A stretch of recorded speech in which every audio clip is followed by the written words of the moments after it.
la TVT au cœur de l'information.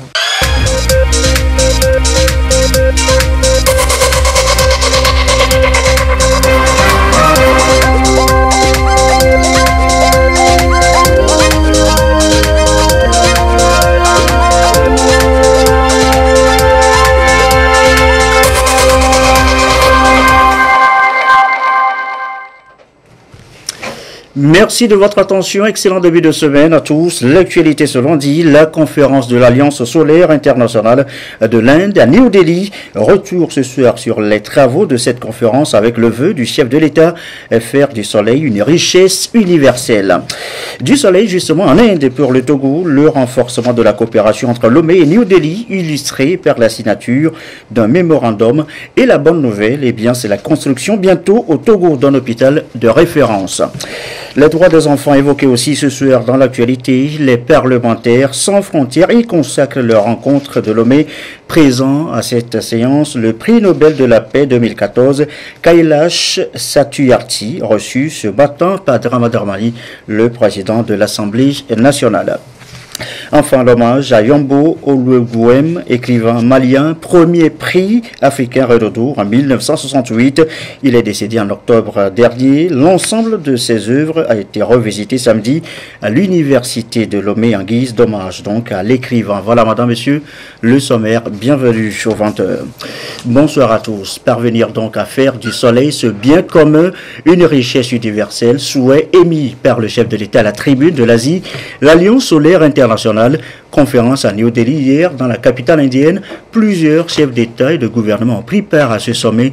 Le président Faure Gnassingbé a donc pris la parole. Les idées forces de son intervention résumées ici par Joseph Amiga. En Inde, le Togo veut tirer le meilleur de la conférence de l'Alliance solaire internationale. Cette rencontre axée sur le renforcement de la dynamique de l'Alliance solaire internationale a été l'occasion pour le président de la République Faure Gnassingbé, qui participait à ce grand rendez-vous aux côtés de plusieurs chefs d'État et de gouvernement, de saluer l'opportunité que constitue cette alliance, surtout pour les pays qui bénéficient d'une exposition quasi permanente au soleil. Le chef de l'État, Faure Gnassingbé, président en exercice de la CEDEAO, a partagé avec l'assistance des actions entreprises au niveau communautaire et au plan national dans la perspective de l'accès universel à l'électricité, en particulier au profit des populations rurales. L'Afrique de l'Ouest ambitionne de porter progressivement la part des énergies renouvelables dans le mix énergétique à 48% d'ici 2030. Ce faisant, nous ferons de notre région un corridor des énergies renouvelables pour l'accès universel à l'électricité. Pour parvenir à l'accès universel à l'électricité, le Togo, mon pays, déploie plusieurs actions ciblées en direction des localités les moins bien desservies, essentiellement en zone rurale. Mais il y a encore fort à faire dans ce domaine pour étendre de façon significative la desserte, ouvrir d'autres horizons et apporter à nos populations le bénéfice des nombreuses applications qui peuvent se développer autour du capital solaire. Nous y parviendrons, car nous ne sommes plus seuls. Nous pouvons compter sur la force de l'alliance que nous fondons aujourd'hui pour apporter la lumière du développement aux populations les plus démunies.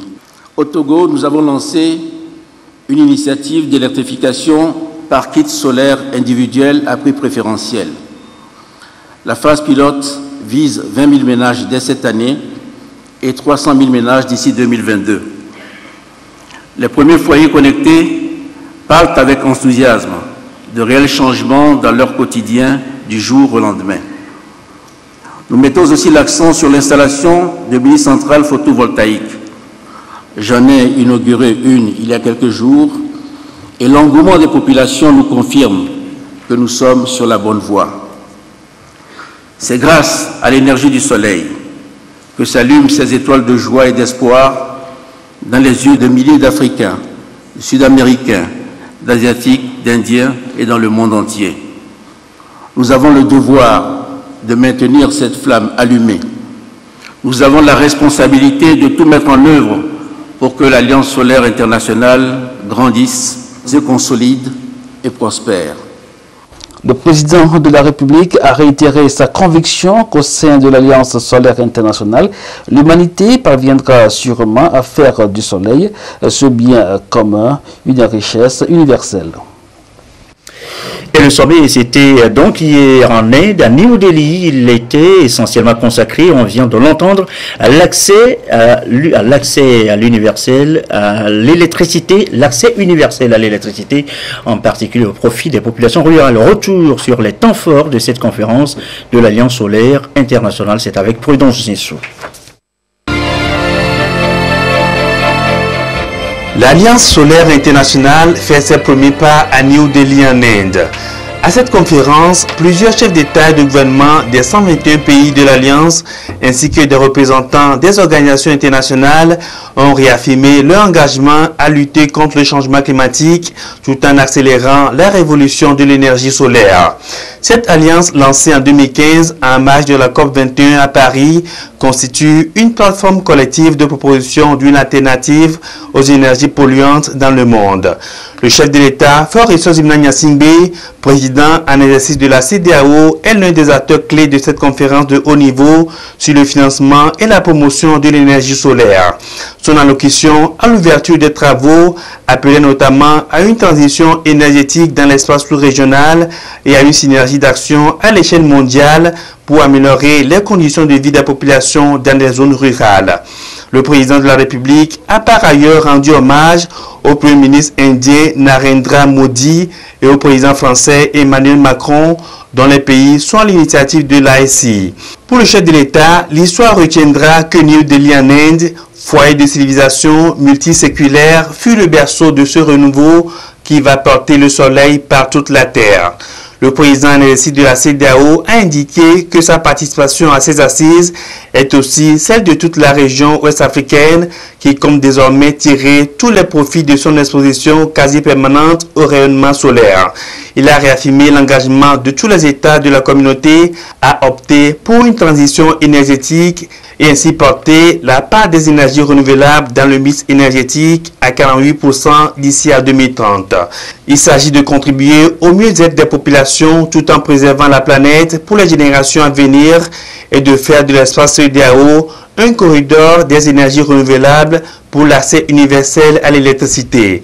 Le Togo s'est lui aussi lancé dans un ambitieux programme solaire avec la construction de mini-centrales et l'installation de kits pour 300 000 foyers en milieu rural.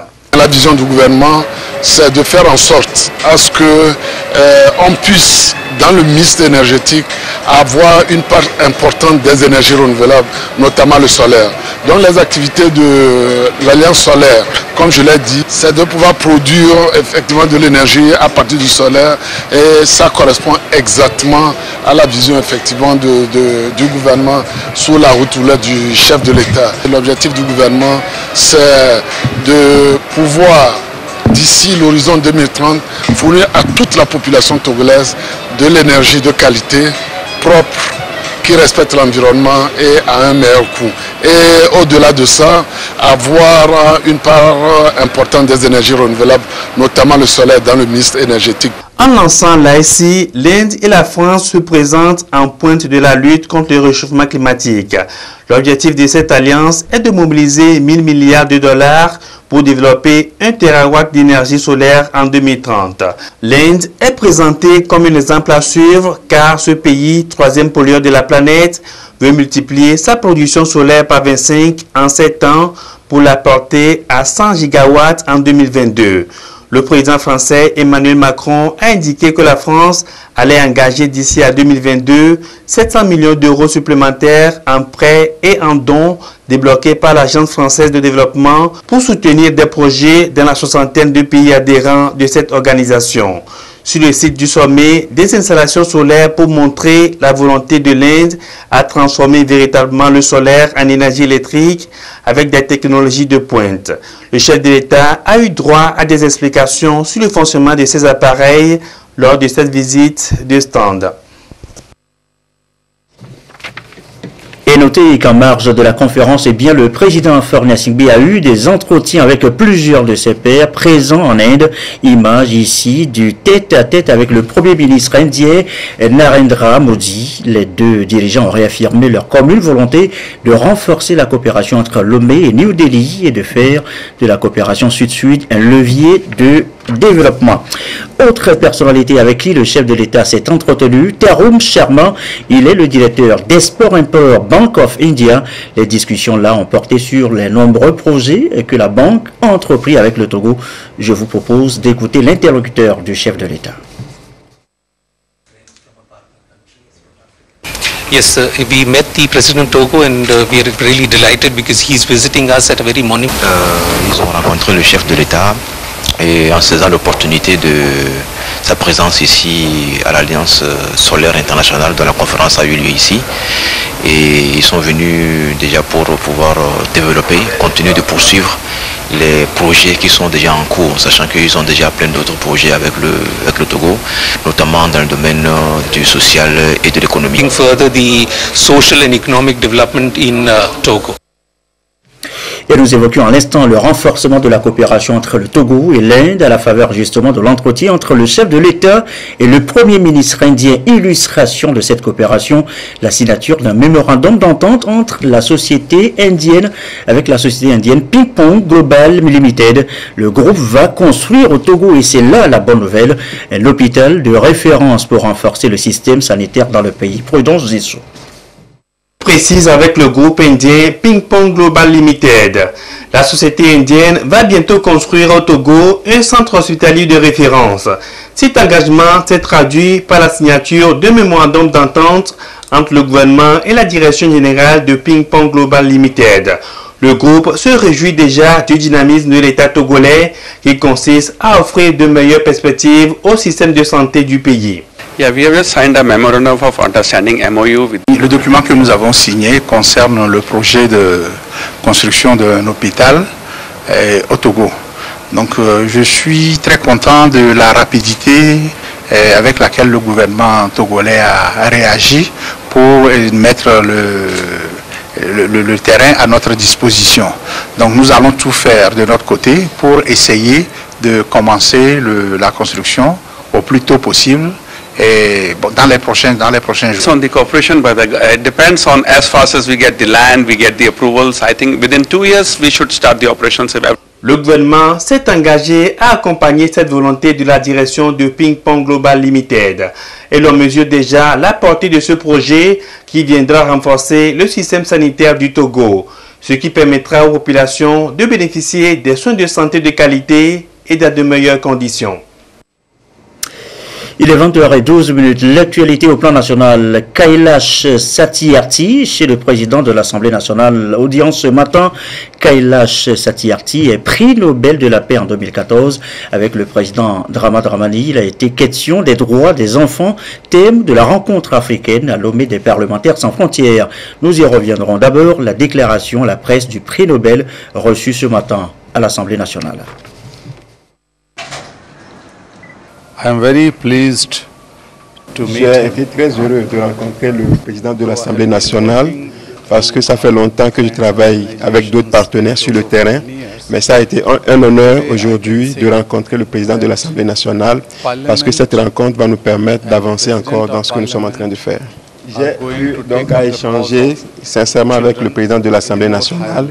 Je lui ai fait des suggestions et des propositions. Je lui ai même demandé d'envisager consacrer une journée entière au niveau de l'Assemblée nationale pour débattre des questions des enfants, le travail des enfants, la traite des enfants, la violence des enfants, pour qu'on puisse discuter de ces choses-là sous l'angle des objectifs du développement durable. Je suis heureux de vous annoncer que le président de l'Assemblée nationale a même accepté consacrer une journée entière à discuter des questions relatives aux enfants. Je dois vous avouer que cela ne s'est pas encore produit en Afrique, où on voit un parlement se réunir et consacrer une journée entière à discuter des affaires des enfants. Donc le Togo va être le leader, le pionnier dans cette aventure. Et si le Togo commençait, ça veut dire que le Togo va, j'allais dire, contaminer les autres pays dans ce sens. Il y a longtemps que je travaille au Togo à travers des partenaires partenaires. Je travaille sur la question des enfants. Il y a longtemps que je le fais.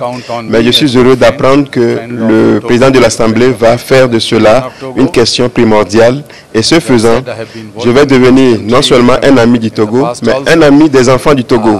Et cela va m'encourager à porter ma voix très haute partout où je serai pour plaider à ce que les gens puissent considérer ce que les Togolais font pour les enfants, les droits des enfants, l'éducation des enfants un peu partout dans le monde. Raise a demand that the international community should support children of Togo. Voilà l'audience du président de l'Assemblée nationale ce matin. On en vient maintenant à la rencontre annoncée tantôt, la rencontre africaine des parlementaires sans frontières, rencontre consacrée aux droits justement des enfants, le compte rendu de Antoinette Omovova.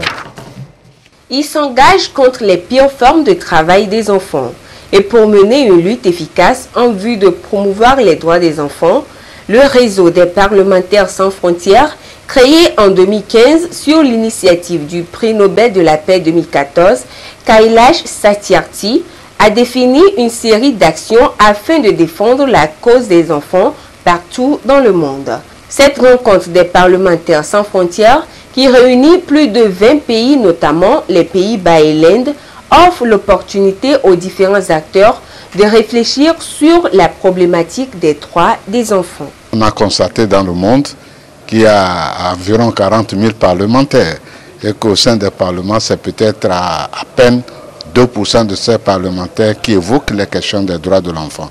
C'est la raison pour laquelle le lauréat du prix Nobel de la paix, Kailash Satyarthi, a conçu une idée qui devient une réalité maintenant dans le monde et plus précisément en Afrique. Et nous sommes fiers que le Togo soit le premier pays qui réunit un certain nombre de parlementaires sans frontières pour réfléchir sur les questions des droits de l'enfant. En tant que parlementaire, en dehors de notre rôle régalien qui est de légiférer et de contrôler l'action du gouvernement, nous sommes sur le plan national des responsables nationaux. Et localement, nous sommes des notables et donc nous pouvons influencer sur les décisions au niveau des communautés par des sensibilisations des populations pour leur dire concrètement, leur enseigner ce que nous appelons le droit des enfants. Comment il faut promouvoir le droit des enfants pour que demain, nous ayons un monde meilleur. Chaque pays a un rôle à jouer pour faire progresser la situation des enfants et protéger leurs droits. Les parlementaires, représentants du peuple, doivent faire de cette lutte une réalité. L'enfant est l'avenir de l'humanité, dit-on. Mesdames, Messieurs les parlementaires sans frontières, vous l'avez si bien compris que vous retroussez vos manches déjà pour faire de l'enfant votre préoccupation principale. Je souhaite donc beaucoup de succès à vos travaux et à tous les participants venus d'ailleurs, je leur souhaite un bon séjour.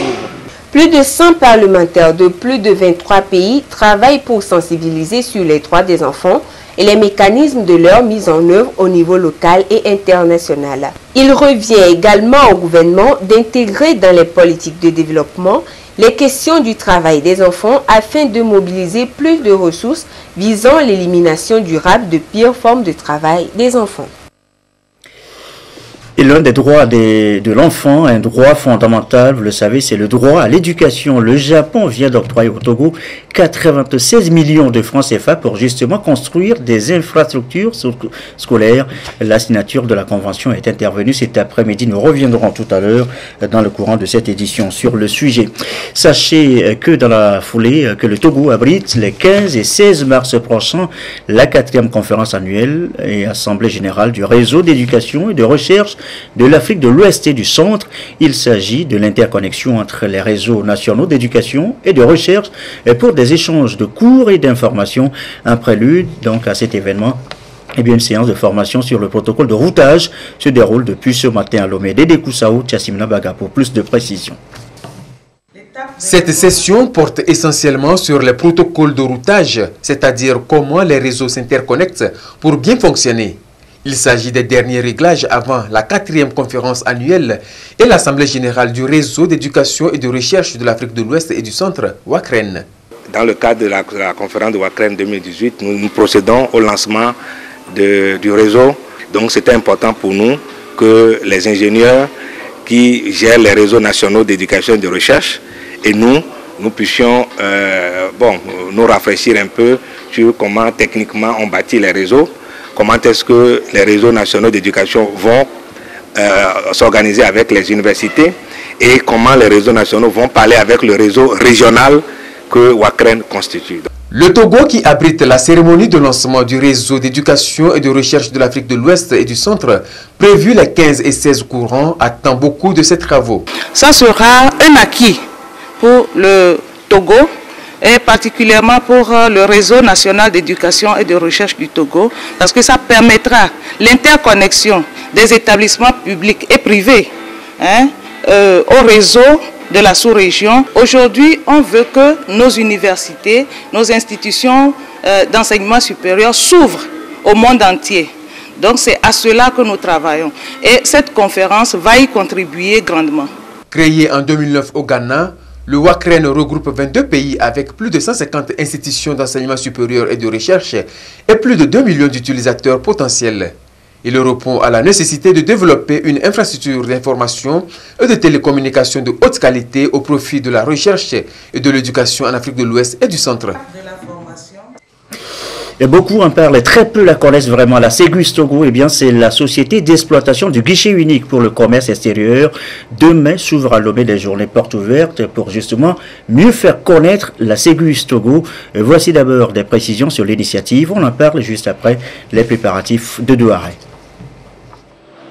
Depuis quelques années, le Togo s'est engagé à renforcer la sécurité et l'efficacité des procédures de dédouanement liées au commerce extérieur. Après l'appel d'offres lancé par le gouvernement pour la mise en place et l'exploitation du guichet unique pour le commerce extérieur au Togo, la Ségus, société d'exploitation du guichet unique pour le commerce extérieur, a été retenue. Aujourd'hui, cette société a permis d'améliorer les délais de traitement des marchandises et a favorisé la transparence dans les relations entre acteurs du commerce à travers le guichet unique.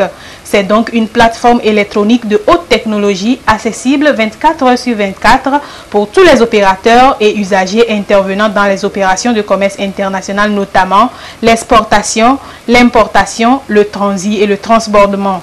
Le guichet unique permet donc de gérer tous les mouvements des marchandises, quel que soit le type d'acheminement, de simplifier et sécuriser le dédouanement de ces marchandises pour tous les acteurs actifs dans le commerce extérieur, que ce soit le secteur public ou privé.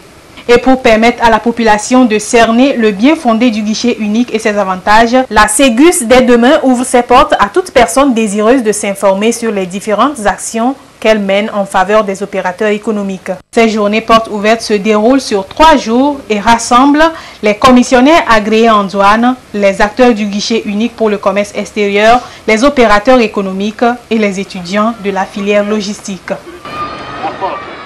Et voilà, journée porte ouverte Ségus en préparation, vient de le suivre dans le reportage. Avec nous, pour toujours davantage de précisions, le directeur général Ségus Togo, M. Cédric Chalvon de Merci. Bonsoir. Bonsoir, monsieur. Merci d'avoir accepté notre invitation pour plus de précisions, au-delà de la définition qu'on vient de suivre tout à l'heure, société d'exploitation du guichet unique du commerce extérieur. Que fait véritablement Ségus Togo? Voilà, alors déjà la Ségus, c'est un partenariat public-privé qui lie la société Bureau Veritas et le ministère du Commerce et de la promotion du secteur privé. Alors la Ségus exploite le guichet unique, donc qui est une plateforme électronique qui permet l'échange de données entre tous les acteurs de la chaîne d'import-export. Donc en fait c'est un logiciel que des utilisateurs dans lesquels ils rentrent toutes les données nécessaires et ensuite ces données sont diffusées. Ça permet aussi tout ce qui est le paiement unique, c'est une des grandes fonctionnalités du guichet unique. Et donc le guichet unique a été mis en place courant 2014-2015 et maintenant nous l'exploitons depuis bientôt maintenant 4 ans. Mais c'est toujours nécessaire de communiquer un peu plus sur ce qu'est le guichet unique et c'est l'objet de ces journées. Oui, justement, et ces journées, les portes ouvertes s'ouvrent demain pour 3 jours, demain mardi, mercredi, jeudi. Alors c'est pour quel intérêt, quel objectif précisément? Déjà, comme j'expliquais, c'est un peu d'expliquer vraiment ce qu'est le guichet unique, parce que beaucoup de choses, comme l'a dit votre reportage, beaucoup de choses circulent sur le guichet unique, mais à part les utilisateurs directs, la plupart des opérateurs économiques en ont une image un peu tronquée sans doute, ou qui est faite de on-dit, et c'est l'objet, c'est d'expliquer ce que fait le guichet unique, quels ont été les bénéfices du guichet unique? Parce que maintenant, après 4 ans d'exploitation, il y a eu des effets notables sur les temps de passage qui ont diminué de 30%, l'accroissement des recettes de l'État, etc. Et donc c'est l'objet de présenter un peu tous ces bénéfices-là et de montrer aussi aux importateurs comment fonctionne le système, parce que Ségus, nous sommes en relation directe avec les commissionnaires agréés en douane, mais pas avec les importateurs ou exportateurs. Et eux en particulier ont besoin de mieux comprendre le système, et je les invite tous à venir à ces journées. Et selon vous, qu'est-ce qui devrait changer après ces journées portes ouvertes entre vous, c'est-à-dire Ségus, et les utilisateurs ou les opérateurs économiques notamment? Mais je pense qu'il y aura plus de compréhension mutuelle sur ce qu'on fait et le système. Et ça va sans doute permettre aussi de gagner un peu de temps sur le passage des marchandises, parce qu'on veut sensibiliser tous les importateurs et exportateurs à anticiper une partie de leurs formalités, ce qu'ils ne font pas encore suffisamment aujourd'hui. Aujourd'hui, vous pouvez sortir votre conteneur en moins de 2 jours du port de Lomé, et les gens devraient le savoir pour anticiper le maximum leurs formalités et gagner en temps et en argent. Dernière question, avant de vous laisser partir, où ont lieu précisément ces journées portes ouvertes? Au port autonome de Lomé, au siège du Ségus, c'est où exactement? Non, elles ont lieu au siège de Ségus, pour que les gens comprennent bien le fonctionnement de la société.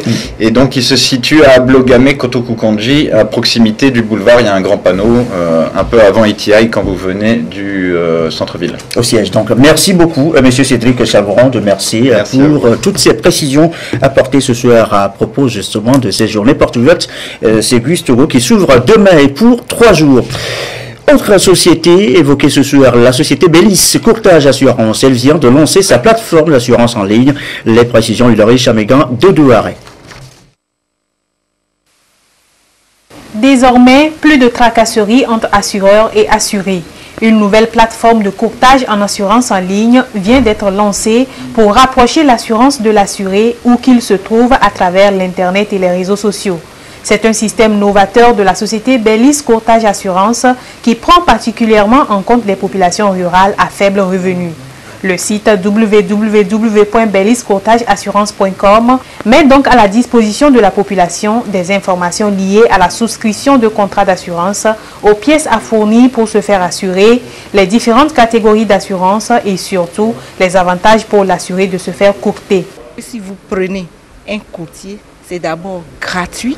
Le courtier va vous aider à comprendre le contrat que vous avez déjà. Et surtout, en cas de litige, vous n'allez pas vous confronter directement à l'assureur qui, lui, est un professionnel et qui va faire tout et tout pour faire valoir ses droits. Passer par un courtier, c'est l'avantage de faire une opération gratuite, d'être aidé à comprendre ses contrats d'assurance et en cas de litige, le courtier va vous représenter auprès de l'assureur. La plateforme qui vient d'être lancée est une initiative heureuse parce que ça permet aux clients, aux assurables de Bellis Courtage de se rapprocher davantage de leur courtier. C'est une avancée pour le courtage au Togo.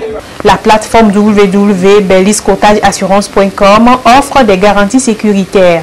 Elle est gratuite et accessible à toute personne. Sur le site, les documents que l'utilisateur envoie vers la société de courtage Bellis Courtage Assurance, ces documents sont compressés, cryptés et envoyés par mail à la société, donc ce qui garantit que même si cela est intercepté, ça ne peut pas être utilisé. Et également, le site a un certificat de sécurité SSL qui permet de crypter les données de paiement dès que ce module serait activé sur le site. Pour Bellis Courtage Assurance, il s'agit d'offrir à la population des services d'assurance efficaces, efficientes et adaptés à leurs besoins, étendre le taux de couverture nationale des risques à toutes les couches sociales du pays et développer des micro-assurances à domicile pour le grand nombre des exclus actuels du système classique d'assurance. Les moyens de paiement Flouze et Timoni sont mis à contribution pour permettre à toute personne d'accéder à l'e-courtage sans se déplacer.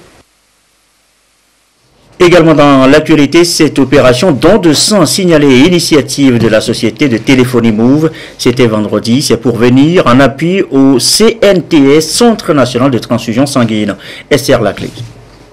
Chaque 3 mois, en réponse à sa responsabilité sociétale, Move Togo mobilise son personnel pour une campagne de don de sang.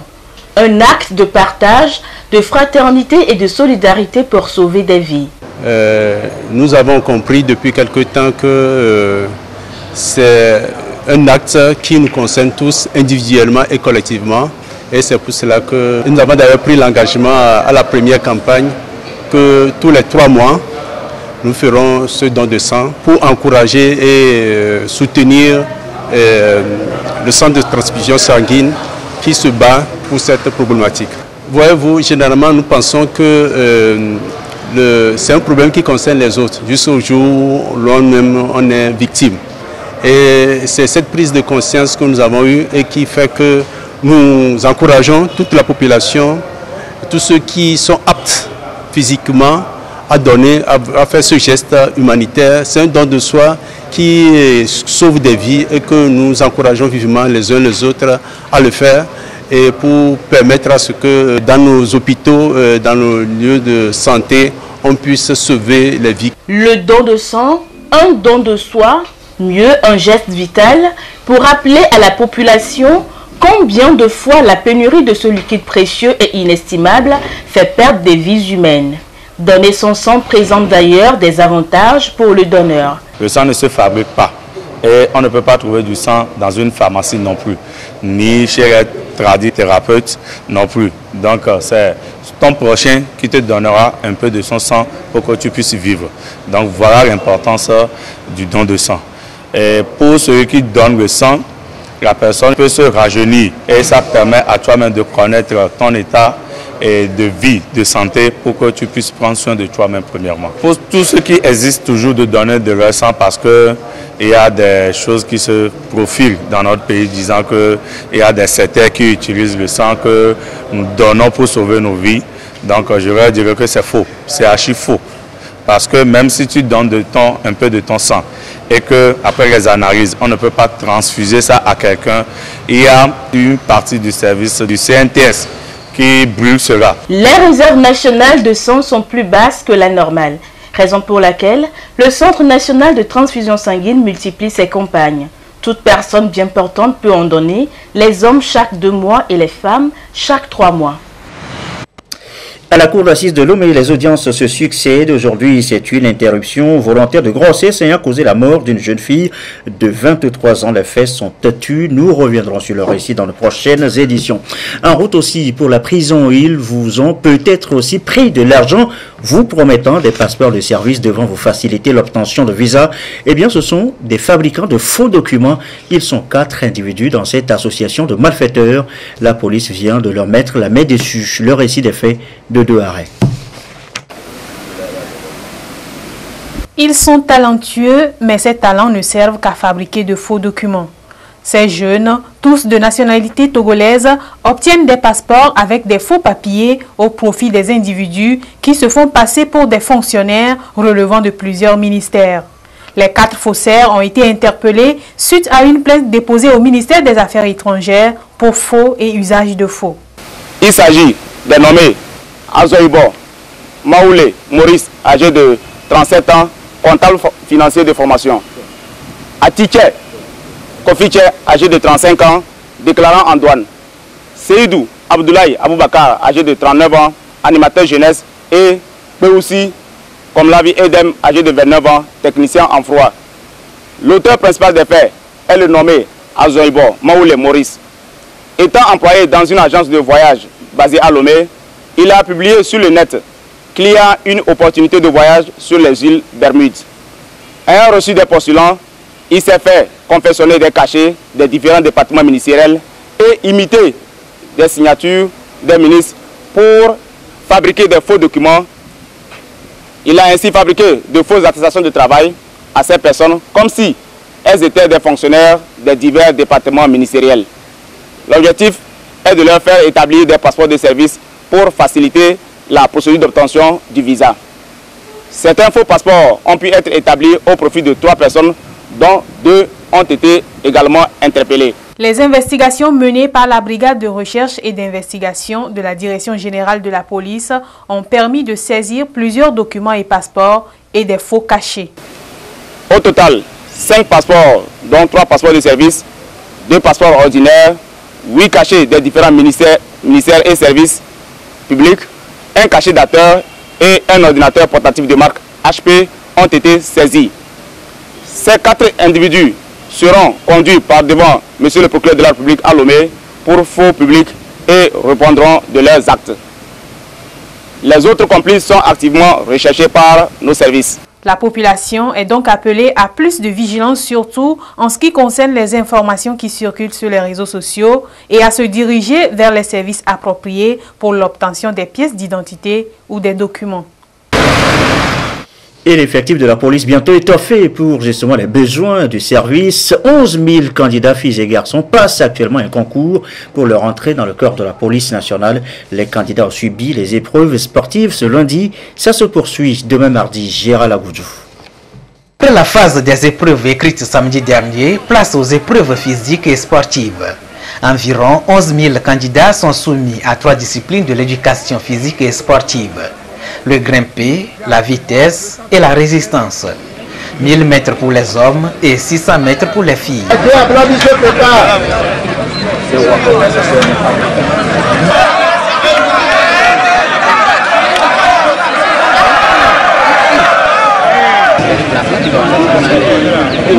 Encore 2 tours.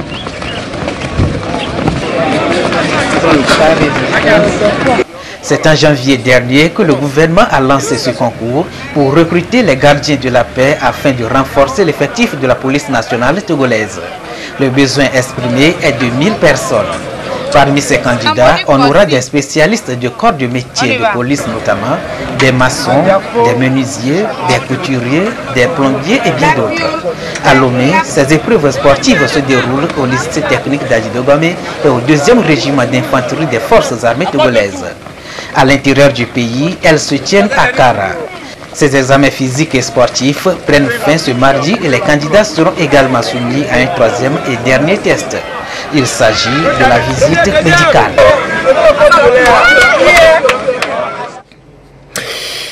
Et l'hommage aujourd'hui à Yombo Oluebouem, écrivain malien, premier prix africain à Renaudot en 1968. Il est décédé en octobre dernier à l'âge de 77 ans. L'homme est connu à travers son premier roman, Le Devoir de violence, revisité, ainsi que l'ensemble de ses œuvres. Hommage samedi dernier à l'université de Lomé. Nous reviendrons en images sur le sujet dans les prochaines éditions. Dans la foulée, à propos de l'université, justement, ce communiqué de la présidence de l'université de Lomé. L'université de Lomé a connu la semaine dernière des mouvements menés par les enseignants-chercheurs et les étudiants de la faculté des sciences de la santé suite à la convocation suivie de garde à vue à la gendarmerie nationale du vice-doyen et de 2 étudiants de la dite faculté. La présidence de l'université de Lomé tient à rappeler à la communauté universitaire dans son ensemble ce qui suit. La faculté des sciences et de la santé de l'université de Lomé a fait l'objet de dénonciations répétées de fraude au titre des évaluations de l'année universitaire 2016-2017. Saisie à cet effet par un groupe d'étudiants se réclamant de la faculté des sciences et de la santé, la présidence de l'université de Lomé a organisé des rencontres avec les autorités décanales de la faculté afin d'apporter des solutions idoines et pérennes. La faculté a en retour émis le vœu que la lumière soit faite sur cette affaire par l'audit du système de gestion des résultats des semestres 1 et 2. Dans cette dynamique, en accord avec le décanat, la faculté, l'expertise de la gendarmerie nationale, par ailleurs saisie de la même affaire par des plaintes ayant le même objet, a été sollicitée le 29 septembre 2017. Cette situation ayant conduit à une enquête de la gendarmerie a donné lieu à la convocation et à la garde à vue du professeur agrégé Iou Ateba Majesté et de 2 étudiants, mademoiselle Tamekoulé Amoudji Léontine et M. Dossé Foli Yuan Cédric. Dans l'attente des résultats de l'enquête, la présidence de l'Université de Lomé espère vivement que la faculté des sciences de la santé sera lavée de tout soupçon et exempte de toutes charges éventuelles. La présidence de l'Université de Lomé appelle dès lors la communauté universitaire au calme, à la retenue et à la sérénité dans le respect de la présomption d'innocence et la recherche de la vérité. Elle la rassure que diligence est faite pour un dénouement rapide de la situation. Autre communiqué du des ministres du Développement à la base, de l'artisanat, de la jeunesse et de l'emploi et de l'économie et des finances. Le guichet entrepreneurial Jeunes Femmes a ouvert ses portes ce mardi 6 mars 2018 dans les locaux de l'Office togolais des recettes, ancien commissariat des impôts en face de l'ambassade des États-Unis à Lomé. Mise en place par le gouvernement togolais par décret pris en Conseil des ministres le 1er février 2018, le guichet entrepreneurial Jeunes Femmes est destiné à faciliter les formalités pour l'obtention des pièces administratives habituelles exigées dans le cadre de la participation à la commande publique. Ce guichet fait suite à l'annonce du chef de l'État dans son adresse à la nation du 3 janvier 2018 relative à la mesure du quota des 20% de marché public réservé aux jeunes entrepreneurs et femmes togolais. Le guichet entrepreneurial Jeunes Femmes se chargera d'informer, d'assister les jeunes et les femmes entrepreneurs dans l'accomplissement des procédures administratives dans un délai réduit et de les orienter vers les institutions d'appui pour l'obtention des garanties de soumission et facilité de crédit nécessaires dans l'exécution des 10 marchés. L'objectif principal fixé est l'achèvement des formalités administratives dans un délai maximal de 72 heures après le dépôt de la demande du jeune entrepreneur. Le guichet ouvre ses portes tous les jours ouvrables de 7h30 à 12h30 et de 14h30 à 17h30 et offrira un service minimal d'orientation et de conseil tous les samedis de 8h30 à 12h30. Il est opérationnel à l'intérieur du pays dans les jours à venir. Voilà qui met fin à cette édition du soir quelque peu longue due à la densité de l'actualité. Merci à vous qui nous suivez ce soir à Alinka dans le canton de Toglikopé et comme d'habitude et toujours fidèlement. Très belle soirée.